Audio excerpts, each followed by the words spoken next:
just praegu nendel minutitel, kui teie vaatate meie uudistesaadet, on siin Estonia kontserdisaalis pidulik üritus, kus sihtasutus Kultuuripartnerlus annab üle mitu preemiat. Vähe sellest, siia lavale on esmakordselt oodata ka sellist tõsist pungilegendi nagu Propeller. Täna me tähistame siis koos 800 külalisega Kultuuripartnerluse sihtasutuse 6. sünnipäeva ja eriliseks tegelikult teeb selle õhtu see, et esimest korda 46 tegevusaasta jooksul esineb täies koosseisus Estonia kontserdisaali laval Propeller. Kuid tänase õhtu eesmärk on siiski väärtustada noori andeid ja märgata neid, kes kultuuri meie ümber elus hoiavad. Täna õhtul antakse üle järjekorras 4. märkamise preemia ja selle laureaadiks on Jüri Leesment, 5 isamaalise laulu ja paljude teiste Eesti inimeste jaoks hästi oluliste laulutekstide autor ja muidugi mitmete kultuuriväljaannete omaaegne peatoimetaja. Tanel Eiko-Novikov, temast me ei olegi täna veel rääkinud. Jaa, Tanel Eiko-Novikov on kunagine noor klassikatäht, ta on endiselt noor, aga klassikatähe võistluse võitis ta vist juba 10 aastat tagasi. Ta õpib hetkel meistrikursustel Luganos ja selle 6000 € suuruse kulu siis Hansa Grupi nooremuusikufond ja selle asutaja Neeme Tammis ja sõbrad on välja pannud.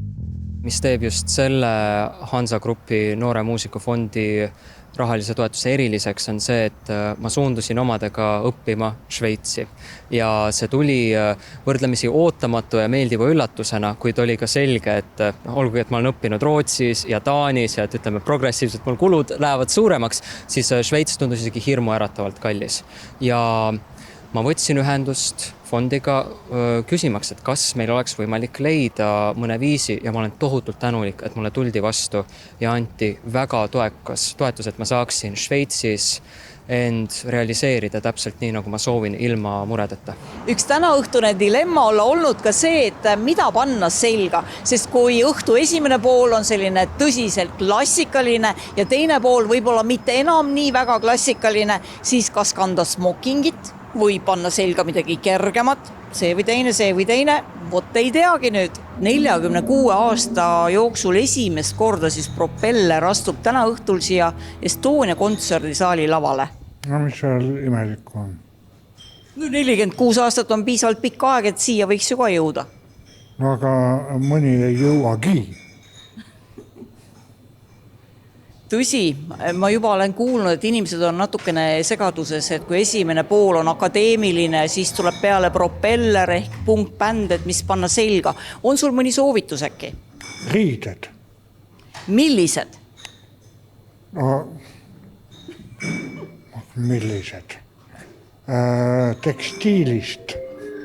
Olgu, lähme edasi sealt. Milline see õhtu täna Propelleri vaatenurgast hakkab välja nägema? Mida te esitate? Me esitame oma loomingut. Parem on, kui te nüüd kontserdisaalis olete, sest lisaks unustamatu Propelleri kontserdile mahub õhtusse veel nii noore muusiku stipendium kui märkamise preemia. Ja Vürst Volkonski on lubanud olla olulisem jutukam laval oma loomingu vahepeal, kui ta oli siin meiega kõneledes.